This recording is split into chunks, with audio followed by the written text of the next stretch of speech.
Mesdames et messieurs, si vous voulez bien prendre place. Merci, bonjour. Ce titre contient deux mots importants. La vie, d'une part, la vue. Alors c'est une allusion, bien sûr, une reprise plus ou moins maladroite d'un slogan qui est fameux, hein, la vue c'est la vie, qui était d'ailleurs de mon point de vue un des meilleurs slogans qui ait jamais été trouvé au cours du XXe siècle, on peut le dire. Je crois qu'il est apparu, mes souvenirs sont bons et mes informations, en 1962, donc ça ferait 57 ans. Et il est toujours d'actualité, il l'est même encore plus, et c'est ce qu'on va essayer de vous expliquer, de vous démontrer tout au long de cette matinée. Alors deux mots, la vie, la vue. Je vous parlerai de la vue tout à l'heure, plutôt en fin de matinée. Je voudrais vous parler de la vie parce que il faut contextualiser, il faut d'abord brosser un petit peu le décor et savoir dans quel contexte nous vivons pour comprendre quelle est l'importance de nos sens en général et de ce sens très particulier et tout à fait prioritaire que peut être la vision. Alors, un petit mot d'abord sur ce qu'on peut appeler le changement social, et Dieu sait qu'il a été absolument gigantesque, spectaculaire au cours de ces dernières décennies. Alors on va utiliser non pas des lunettes, mais plutôt un zoom pour aller très vite, survoler très vite ce qui a pu se passer. Nous sommes dans un monde qui, de toute évidence, est plutôt anxiogène. Alors, ce n'est pas une façon pessimiste de le dire, c'est une façon, je crois, assez réaliste. Je ne fais pas partie, je vous rassure, de ces collapsologues qui sont très à la mode en ce moment et qui nous disent que la fin du monde est pour bientôt. Mais simplement, il y a un certain nombre d'éléments avec lesquels il faudra composer et il y a des solutions à trouver. Et il y a donc autant de difficultés possibles, de menaces que d'opportunités qui sont présentées par tout cela. Alors, je ne peux pas vous raconter tout cela dans le détail, mais c'est un monde dans lequel il y a des crises passées, il y a des crises à venir, plus que probablement, c'est même quasiment certain. Il faudra y faire face. Il y a des menaces dont on nous parle tous les jours, la première d'entre elles étant la menace écologique qui se manifeste avec beaucoup de façons et d'importance. Il y a des précarités, ce qui est un autre mot pour parler des inégalités. Alors ça, c'est un phénomène qui est majeur parce qu'il y a eu une sorte, alors on parle souvent de disruption, en tous les cas une inversion de tendance qui s'est produite, on va dire, au milieu des années 90, qui a été la fin, la stagnation, en tous les cas, d'un processus de réduction des inégalités qui a traversé quasiment toute la moitié du XXe siècle.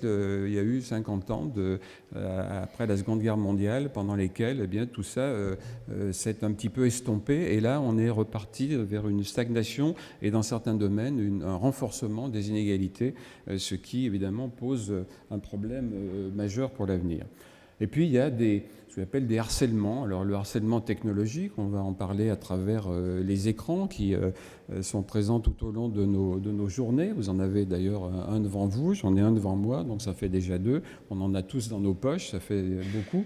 Harcèlement technologique, et ça n'est que le début, hein, et encore une fois, on ne va pas arrêter ce mouvement qui peut être vu comme un formidable progrès, ou au contraire comme quelque chose contre quoi il faut lutter.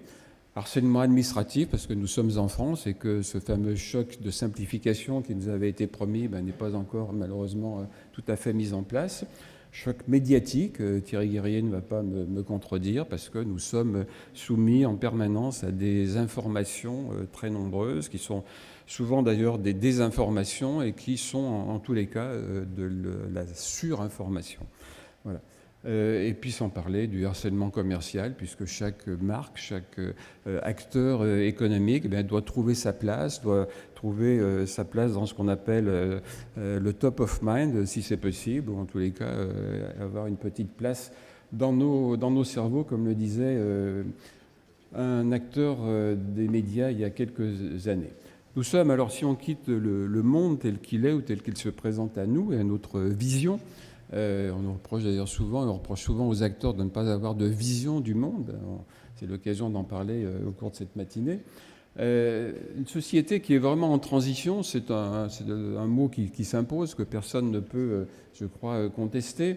avec cette accélération permanente des changements qui sont difficiles à supporter parce que l'esprit humain, la nature humaine ne sont pas véritablement prévus pour penser le monde en termes de changement, en termes d'évolution logarithmique. En tous les cas, on est plus fait pour le linéaire que pour l'exponentiel. La croissance ralentit, elle devrait continuer de le faire au cours des prochaines années, parce que c'est une catastrophe, probablement pas, puisqu'on a vécu déjà avec des taux de croissance moins élevés, on n'était pas forcément plus malheureux. Et il y a même des gens qui disent qu'on sera plus heureux avec une croissance plus faible, en tous les cas articulée différemment. Avec ce tsunami numérique qui a bouleversé nos vies, encore une fois, et on revient à cet envahissement des écrans, ce défi environnemental qu'il va falloir vraiment prendre en compte. Alors la prise de conscience est faite, mais maintenant il va falloir passer à la phase active et le faire très rapidement parce qu'il y a un besoin là encore d'accélération. Avec cette information dont je vous disais tout à l'heure qu'elle est plutôt se présente à nous souvent sous forme de désinformation, on parle de fake news, mais c'est une autre façon de dire mensonge, hein, et c'est difficile de trier le bon grain de livret. Avec donc au total, in fine, une difficulté à vivre ensemble, à retrouver un peu de mixité sociale, chacun s'enfermant dans sa communauté et essayant d'y trouver de la protection dont il a besoin. Et tout ça produisant à la fin une sorte de méfiance à l'égard de tous les acteurs. En fait, les autres, c'est l'enfer, ou l'enfer, c'est les autres, comme disait Jean-Paul Sartre dans d'autres circonstances. Donc, si on résume, très grossièrement, évidemment, nous sommes dans une période assez inconfortable dans laquelle il y a à la fois une anémie sur le plan économique et une anomie sur le plan social. L'anomie, c'est lorsque il n'y a pas une majorité de la population qui se retrouve dans un système de valeurs commun. Et c'est bien la raison pour laquelle on parle sans cesse de ce que serait, ce que devrait être, ou ce qui a été l'identité de la France, et bien malin qui peut aujourd'hui la définir, tant il y a des façons différentes de la concevoir et de l'imaginer. Alors, encore une fois, en survolant très vite, parce qu'il s'agit de brosser le décor dans lequel on va s'inscrire, je crois qu'il y a 3 France aujourd'hui qui cohabitent avec difficulté et souvent maladresse. Il y a ceux que j'appelle les tranquilles, il y a les agiles et il y a les fragiles. Alors, je crois que ces mots s'expliquent par eux-mêmes. Les tranquilles sont ceux qui, finalement, soit profitent des crises, des menaces, etc., parce que ce sont des opportunités qu'ils ont prises en compte, et qui se disent la mondialisation, la technologie, finalement, c'est porteur de progrès et à la fois collectif et individuel en ce qui me concerne. Donc, pas trop de soucis, même si derrière tout cela, il y a quand même une inquiétude qui est partagée à peu près par tout le monde. Et puis, il y a les agiles qui, eux, ont été un peu victimes, au moins provisoirement, de façon éphémère, des crises, des menaces, etc., mais qui sont parvenus et parviendront sans doute à s'en sortir parce qu'ils ont une capacité de rebond qui est liée aux atouts dont ils disposent, que ce soit des atouts culturels, d'éducation, à l'origine, au début de leur vie, et puis entretenus tout au long de leur vie par ce qu'ils peuvent apprendre ou ce qu'ils ont envie d'apprendre. Et puis il y a un troisième groupe auquel il faudra être très attentif de plus en plus, qui est celui des fragiles, qui eux sont un peu en dehors de ce monde que je vous décris très brièvement. Alors tout cela évidemment a des impacts considérables sur les modes de vie, sur les modes de consommation et la santé. La santé étant devenue un domaine de consommation comme les autres. Alors je sais que ça va faire crier un certain nombre de personnes d'entendre ça, mais c'est comme ça que c'est vécu en tous les cas par ce qu'on appelle les patients, qui sont simplement des consommateurs de santé et qui se considèrent comme tels. Alors ces nouveaux modes de vie et de consommation, on peut les définir par quelques grandes tendances que vous avez ici sur l'écran. D'une part, le passage d'une vision qui était pendant longtemps plutôt statutaire, c'est-à-dire qu'on appartenait à un groupe par son métier, son histoire personnelle, son milieu familial, etc. Aujourd'hui, il y a plutôt une disparition de ces groupes traditionnels. En tous les cas, ce n'est pas les mêmes critères qui sont utilisés pour les fonder. Et c'est plutôt l'identité personnelle. Chacun est à la recherche du bonheur, mais le bonheur passe par son identité, son originalité, ses qualités, ses atouts personnels. En matière de consommation, on voit bien aussi que l'idée de la possession est moins forte, moins prégnante, et qu'elle a donné place à une idée d'usage. C'est-à-dire qu'on veut l'usage sans l'usure, d'une certaine façon. C'est pour ça que on loue plus facilement et on achète avec un peu plus d'hésitation, qu'on se transmet, on se prête, on prolonge la vie des objets, etc., autour de nous. Et puis ce qui est très important, je crois, pour l'avenir, c'est que ces consommateurs, que ce soit pour la santé ou pour d'autres domaines, ils sont à la recherche non pas simplement de conseils, et ils ne sont pas à la disposition des gens qui vont les aider, les accompagner, mais ils veulent gérer et optimiser leur temps. Et c'est la raison pour laquelle les temps morts, ceux qui sont considérés comme tels, sont vraiment de plus en plus rejetés.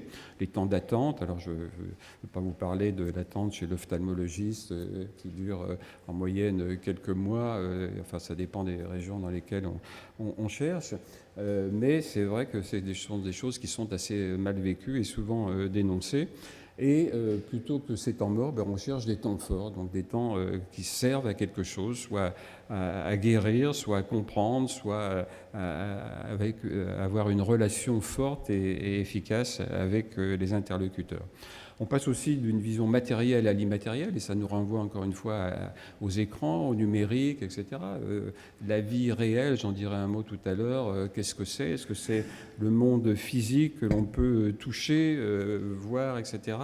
Ou est-ce que c'est celui qu'on peut voir à travers des écrans et puis peut-être bientôt toucher ? Enfin, on peut déjà, grâce aux écrans tactiles notamment.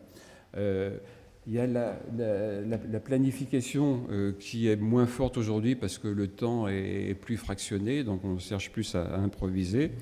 On est moins dépendant et on veut, en tous les cas, pour ceux qui le peuvent, être davantage autonome. Et donc on passe de ce qu'on appelait pendant très longtemps la société de consommation à ce que j'appelle moi plutôt la société de consolation, mais ça reste une consommation quand même d'une certaine façon. Donc le consommateur dont on nous parle depuis déjà longtemps. Alors, dans tout cela, dans tous ces modes de consommation et ces modes de vie plus largement, la santé occupe une place très particulière. C'est parce que il y a plusieurs types de pressions qui s'exercent sur nous pour que nous soyons attentifs à notre santé. D'abord, la vie quotidienne nous implique d'être en bonne santé, en bonne forme pour faire ce que nous avons à faire chaque jour sur le plan professionnel, personnel, etc. Il y a des pressions qui s'exercent parce que ceux qui ne sont pas en forme et en bonne santé sont un peu marginalisés, un peu exclus de la société. Il y a les progrès de la médecine et les promesses qui vont avec. Je ne parle pas de l'immortalité, mais simplement du fait que des maladies seront éradiquées de plus en plus souvent. J'ai une question. Est-ce que sur la santé visuelle, vous y venez maintenant ou est-ce que vous y venez dans votre deuxième partie à la fin ? Parce que là, maintenant, il faut qu'on enchaîne avec le plateau suivant. Oui. Donc, j'ai besoin de savoir. Non, ça va se terminer, je vous rassure, très vite, parce qu'il y avait deux mots dans mon titre, la vie et la vue. Donc je suis en train de parler. Comme on vient de faire la vie, il faut qu'on passe à la vue. On est d'accord. C'est ce que m'a demandé. Je vous en prie. C'est une façon d'introduire et de contextualiser le sujet. Et donc ces pressions qui s'exercent sur nous font que nous souhaitons avoir un corps qui soit optimisé et que nous devenions des individus de plus en plus efficaces. Ces fonctions qui sont jouées par notre corps, elles sont au nombre de 5, me semble-t-il. Le corps est d'abord une enveloppe corporelle qui contient tous nos organes, y compris le cerveau, et qui donc nous permet de vaquer à nos occupations. Le corps outil qui, lui, nous permet d'agir sur le monde et dans notre monde pour s'y mouvoir.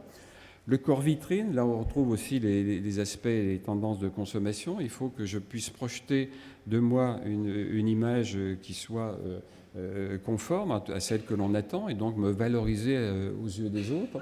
Et puis de plus en plus, j'observe que cette vitrine devient un miroir, c'est-à-dire qu'il faut que la consommation, ma vie personnelle, mon mode de vie, me renvoie à moi une image valorisante. Et ça, c'est de plus en plus important. On voit qu'il y a un déplacement de la vitrine vers le miroir. Et enfin, la dernière fonction, c'est celle de capteur. Et c'est celle dont nous allons parler tout au long de la matinée, avec un individu donc, qui non seulement voudrait être optimisé, mais peut-être augmenté, puisque c'est un terme qu'on utilise aujourd'hui beaucoup.